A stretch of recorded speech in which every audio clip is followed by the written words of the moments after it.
Assalamualaikum warahmatullahi wabarakatuh. Perkenalkan, nama saya Siska Mustafa, NIM 1314230112. Di sini saya akan mempresentasikan materi yang berjudul mendeskripsikan pengelolaan karir sumber daya manusia atau SDM. Yang pertama, dasar manajemen karir.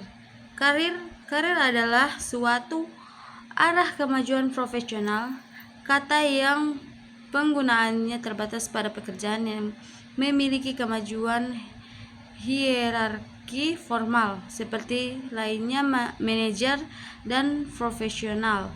Karir diartikan juga sebagai serangkaian pengalaman kerja seseorang yang mengalami perkembangan.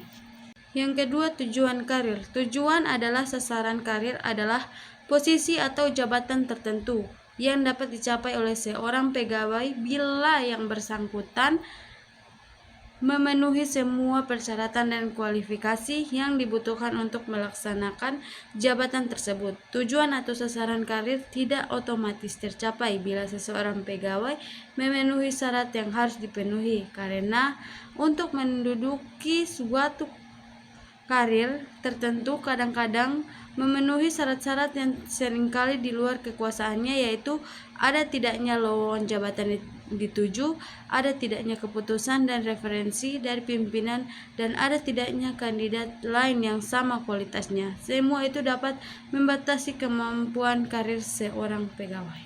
Yang ketiga, konsep manajemen karir. Menurut Semampora 2011, manajemen karir atau career management adalah proses di mana organisasi menilai, menugaskan, dan mengembangkan para pegawai guna menyediakan suatu kumpulan orang-orang yang berbobot untuk memenuhi kebutuhan-kebutuhan di masa yang akan datang. Yang keempat, proses manajemen karir. Tahap pertama, career evaluation didasarkan pada tingkat evaluation behavior dikembangkan oleh vacation psychologist. Tahap kedua dan tahap ketiga. Yang kedua, peran dalam pengembangan karir. Pengelolaan karir yang dilakukan fungsi manajemen sumber daya manusia di dalam organisasi meliputi dua hal, yaitu yang pertama, manajemen karir organisasi.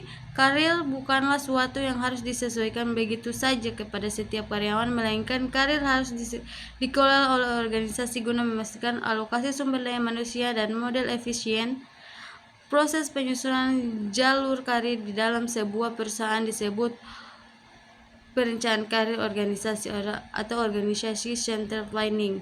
Yang kedua, manajemen karir individu. Perencanaan karir yang efektif pada tingkat individu pada awalnya menuntut suatu pemahaman diri.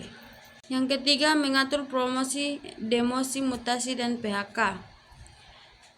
Pemindahan, mutasi karyawan, dan pemutusan hubungan kerja atau PHK adalah bagian penting dari manajemen sumber daya manusia dalam suatu organisasi. Berikut adalah beberapa poin yang dipertimbangkan dalam mengatur hal-hal.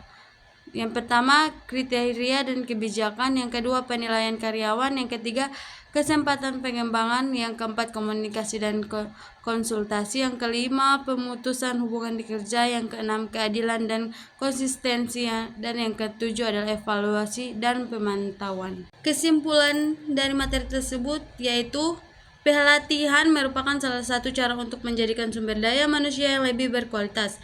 Pelatihan sendiri lebih terarah pada peningkatan kemampuan dan keahlian sumber daya manusia organisasi yang berkaitan dengan jabatan atau fungsi yang menjadi tanggung jawab individunya bersangkutan saat ini.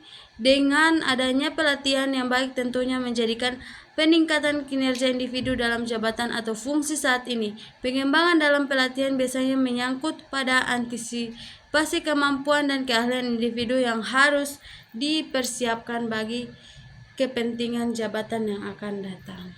Baik, terima kasih. Itulah pemaparan materi dari saya. Bila ada salah kata saya mohon maaf. Wabillahi taufiq wal hidayah. Wassalamualaikum warahmatullahi wabarakatuh.